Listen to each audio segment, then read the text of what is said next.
coming to the point of reason. So atheists would postulate that they're rational, that they have reasons to reject God, or that they are the kind of, cognitively superior from the perspective that we not going to believe in these medieval arguments and we're rational.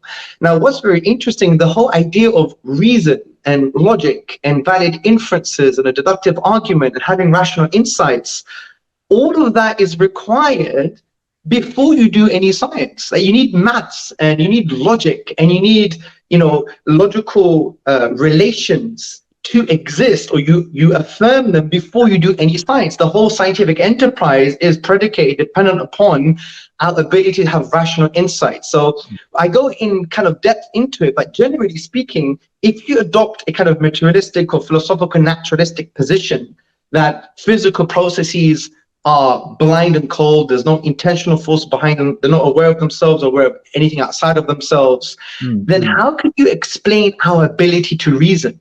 And I give this example of two examples, right?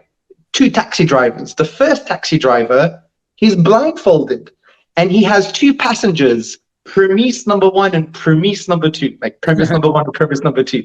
They go in the back and they say to the taxi driver, take me to, I don't know, Buckingham Palace. The taxi driver is not only blindfolded, the taxi driver is dead, right? He's cold and blind, right? Just like physical processes. The taxi driver is not going to take any of these premises anywhere. Because what we do when we reason, we take premises or positions and we take them on a mental journey. We have this rational insight. We have logical relations. A logical relation is not a physical thing, right?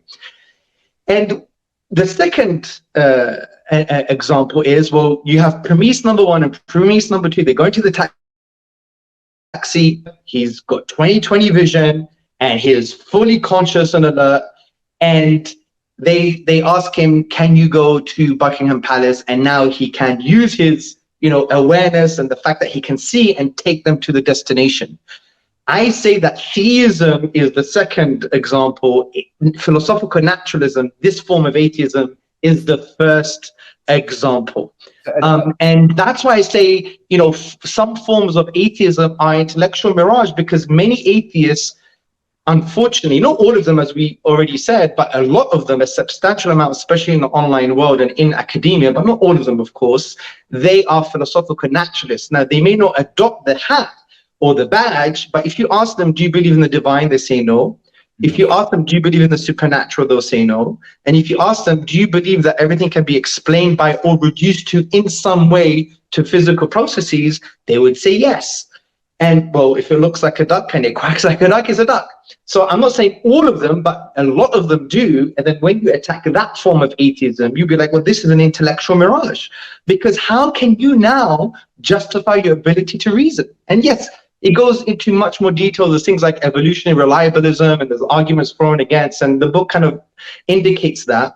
But from an intuitive and rational point of view, how can we even allow the atheists to assume they could enter the house of reason, right? They don't even have the key. They've got the wrong key, right?